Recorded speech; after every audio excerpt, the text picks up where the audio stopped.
right, everybody, welcome back into Cherry Picking. Today's video, we take another stab at a second half of the season video.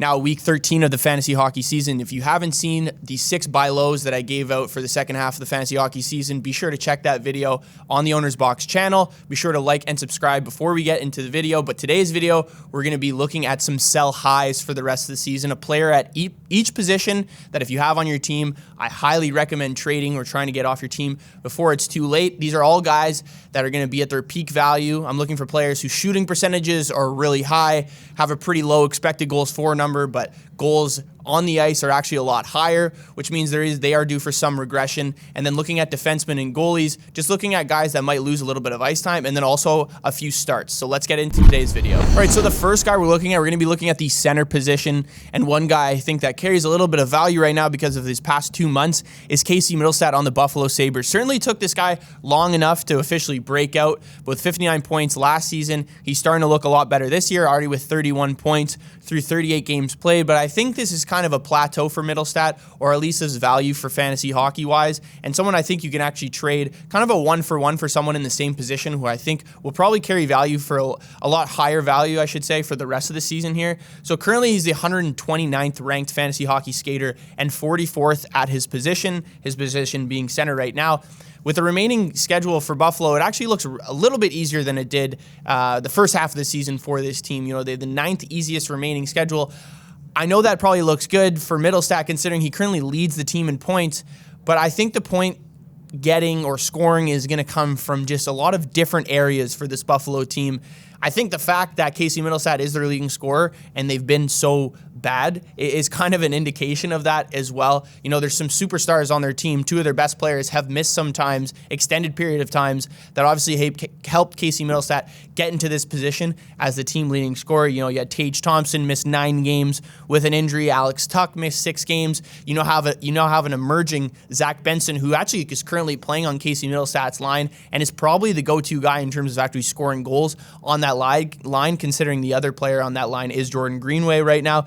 But just some names that you can mention who could also kind of bleed into Casey Mittelstadt's production, guys who haven't really had the greatest start to the season. That'd be Jack Quinn. You know, JJ Peterka is a guy who's starting to play a lot better this year and is having a decent season right now. He could cut into Mittelstadt's production as well, along with, you know, Jeff Skinner. Zemgus Girgensons is back in the lineup as well, could eat into Casey Mittelstadt's time a little bit there. And then Dylan Cousins is the biggest one, a guy who missed a couple games there in the first half of the season and didn't really have, I think, the first half that a lot of people were hoping to, but he's starting to play a lot better here as well. And I think we'll eat into maybe some of the higher minute times in terms of power play, penalty kill, you know, final game situations where they need their best players on the ice as well. So Casey Mittelstadt is definitely a guy I'm going to be looking to trade for the rest of the season. And I mentioned last year, you know, 59 points with 15 goals. He already has 10 goals this season. Sure, he might finish with 60 points now, but there's still a lot of games remaining. And I think there's definitely better value you can find somewhere else at the center position.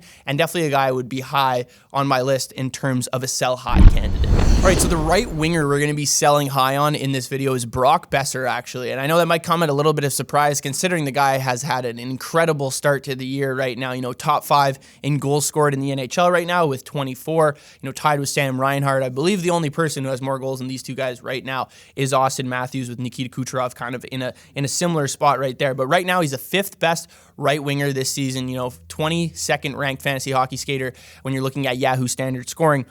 The one biggest thing and the glaring thing you got to look at is his shooting percentage. 24% shooting percentage. You know, he has 101 shots on the season, which is a lot. But if you look at guys like Kucherov and Austin Matthews, who are scoring as many goals, those guys are already, you know, near 150 plus shots at this point. 101 shots, he's on pace and has the same amount of shots as Tom Wilson right now. And that, I mean, Tom Wilson has like 20 points on the year. Not saying you can compare those guys like apples to apples, but just looking at someone that he's comparing to in that sense. And right now, Brock Boeser's shooting percentage, rocking with a 24% shooting percentage, almost 25%. It's just not sustainable, especially considering his career shooting percentage is 13%. And out of forwards who have played 650 minutes this year, he has the second highest shooting percentage. The only guy that's right there with him is Sam Reinhart. I like Sam Reinhart a little little bit more for the rest of the season, but he falls into the same kind of category, and I think Boeser is a better sell-high candidate just because of his name value. I think Brock Boeser carries a little bit better name value than Sam Reinhart does at this point of their both careers. So I think Vancouver as a whole is due for some regression, and as much as I want Brock Boeser to score 50-plus goals, he's on a 53-goal pace right now. But with a 24% shooting percentage, I find it very hard to believe that he's going to get to that number. Now, is 35 to 40 goals out of the question? I don't think so at all. But it's all about opportunity at this point. If you have Brock Boeser on your team and you had him for 37 games and he scored 24 goals, he's not going to mimic that mirror for mirror in the second half of the season.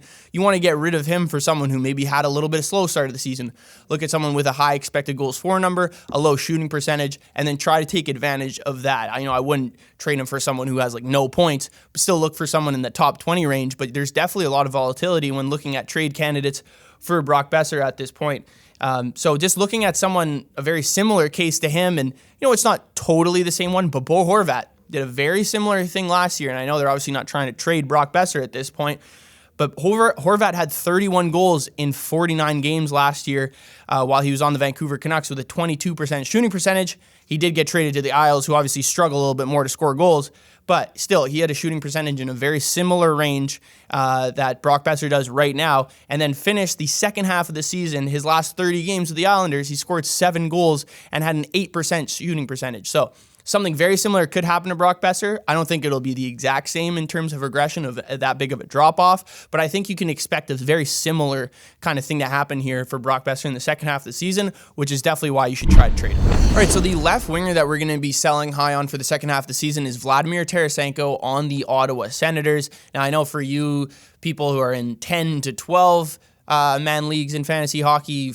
Tarasenko might not be a huge sell-high candidate, but for those of you guys who are in deeper leagues, I definitely think this is a guy that you can be trading for a much better player for the second half of the season. For one, he still carries a little bit of trade value considering kind of his name value across the league. Obviously, he was one of the top scorers in the NHL at one point of his career. And also, Ottawa has the most remaining games on their schedule compared to any other NHL team after playing the fewest games before the Christmas break. So definitely has a little bit of trade value still there. He also just had a great game, scored 2 goals in a meaningless 6-3 loss to the Vancouver Canucks as well there. But let's just look at the month of December for Vladimir Tarasenko. Just 9 points and 31 shots. That puts him 7th on the team in both of those categories. Now, the one thing, he is playing on a great line right now with Tim Stützle and Claude Giroux, but, Jacques Martin is now taking over as the head coach for the Ottawa Senators, and obviously the effort they're putting out on the ice, or the product they're putting out on the ice, is not getting the job done. So Martin will continue to switch these lines until he finally finds something that clicks. Maybe not necessarily the top line, but a guy like Vladimir Tarasenko is definitely dispensable or volatile in these lineup changes. And just looking at his 5-on-5 ranks, it kind of makes sense that this is going to be a guy that you're going to want to get off your team for the remainder of the season, and has definitely been benefiting from some puck luck here. If you look at his 5-on-5 ranks across the NHL this season, his expected goals for number ranks 257th in the NHL.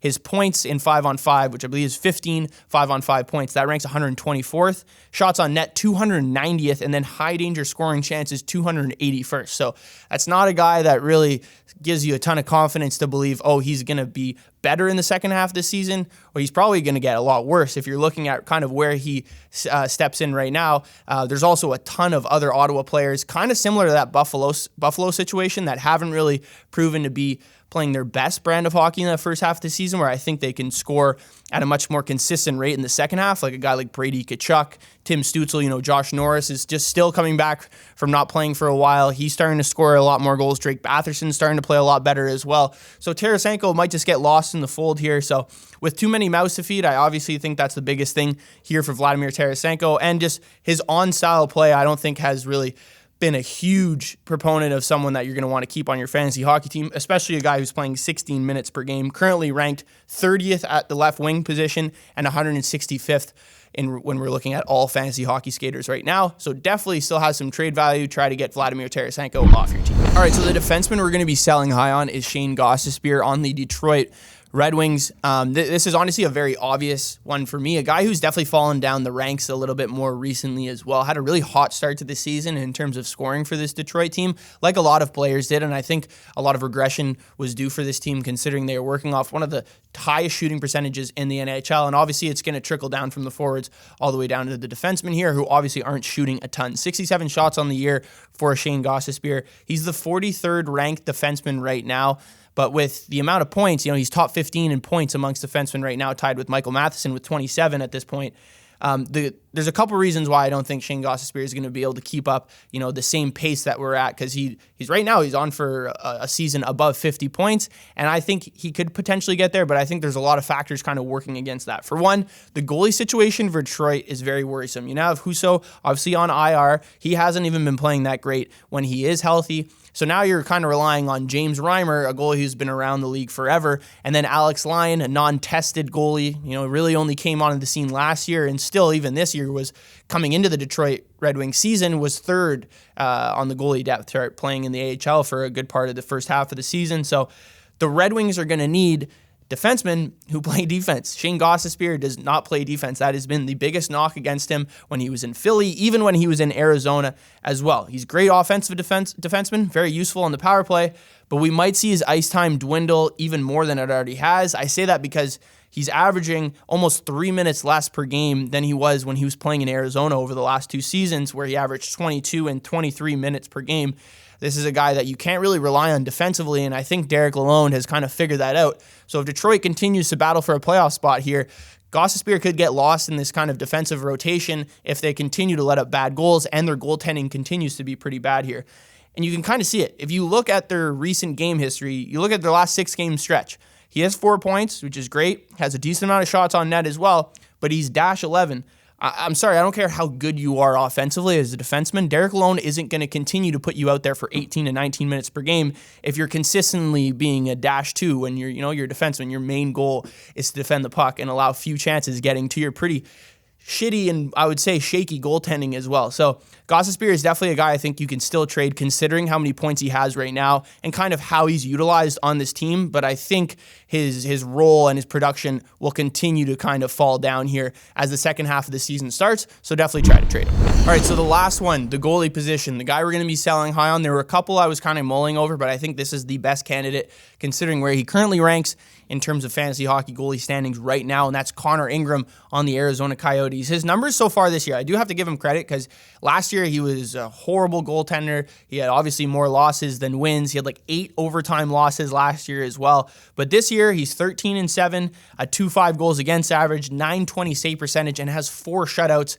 I think that's the reason we're seeing him as a top 10 fantasy hockey goalie right now. He's the 7th best fantasy hockey goalie as it stands right now, but there's a couple reasons why I don't think he's really going to sustain this for the second half of the season. For one, I think Arizona is definitely playing over what they're kind of set as. I don't think they're a playoff team yet in the West. At the beginning of the season, I was a little bit more hopeful, but I think there's some teams in that Western Conference, one being Edmonton and a couple other Western Conference teams that really had slow starts and are starting to play really well. I think Minnesota is going to be a playoff team when it's all said and done as well this year, so that definitely doesn't help him because you obviously want Connor Ingram to get wins. The second thing is Kara Vejmelka has been playing unreal recently and has kind of almost, I don't want to say overtaken the starters crease again, but it's kind of close here. He started 5 of the last 7 games, winning a decent amount of those games as well.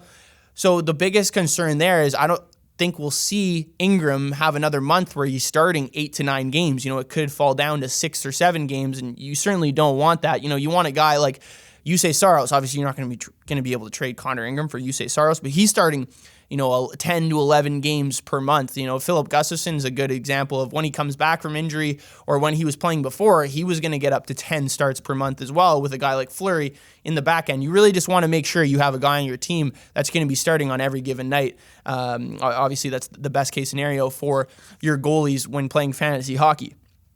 But the biggest thing here, too, as I go back to it, the Yotes have the 10th hardest remaining schedule, and you can kind of figure that out as well if you look at who they played the first half of the season and just where they are points-wise as well. You could see that a lot of their hard games will definitely be coming in the second half of the season.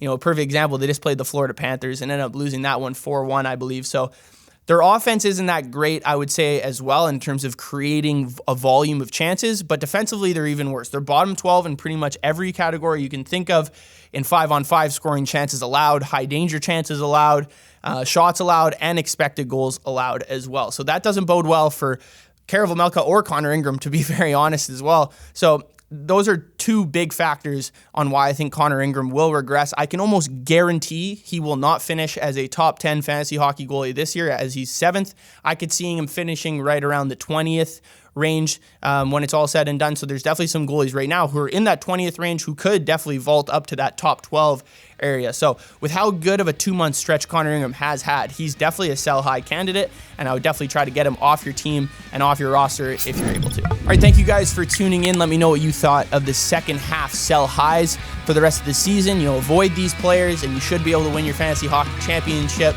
Be sure to like, comment, and subscribe, and I'll see you guys in the next video for Must Add Week 14 of the fantasy hockey season.